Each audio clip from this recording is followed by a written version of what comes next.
Dans un petit village niché au cœur des montagnes, vit une vieille femme sage nommée Elena. Connaissable par ses cheveux argentés et ses yeux pétillants de malice, elle est respectée et aimée de tous les habitants.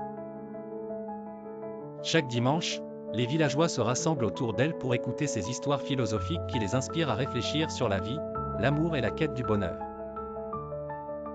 Un jour, un jeune homme du village nommé Adrien, torturé par des questions existentielles, se tourne vers Elena pour chercher des réponses. « Pourquoi vivons-nous » demande-t-il, ses yeux remplis d'angoisse.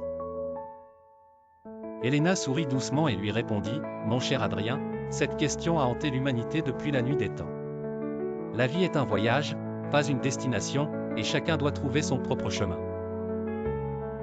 Pour illustrer son propos, elle raconta l'histoire d'un roi qui cherchait le sens de la vie.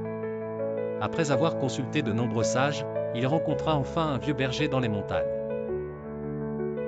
Le berger lui offrit une simple tasse de thé et lui demanda de savourer chaque gorgée. « La vie, dit-il, est comme ce thé. Chaque instant doit être apprécié pour ce qu'il est, ici et maintenant, sans attendre de réponse universelle. » Adrien réfléchit à ces paroles.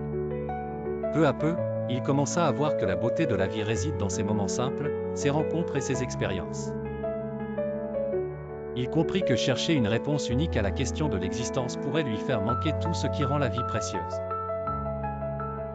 Les semaines passaient et les enseignements d'Elena faisaient doucement leur chemin dans le cœur d'Adrien.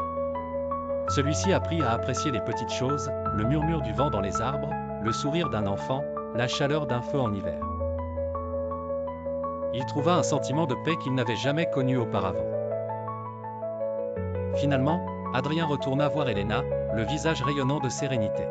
« Merci, Elena, dit-il. Tu m'as appris que le bonheur se trouve dans l'instant présent et dans la gratitude de ce que l'on a. »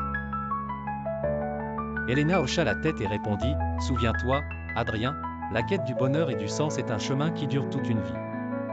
Mais tant que tu apprécies le voyage, tu seras sans doute plus proche de la vérité que beaucoup d'autres. »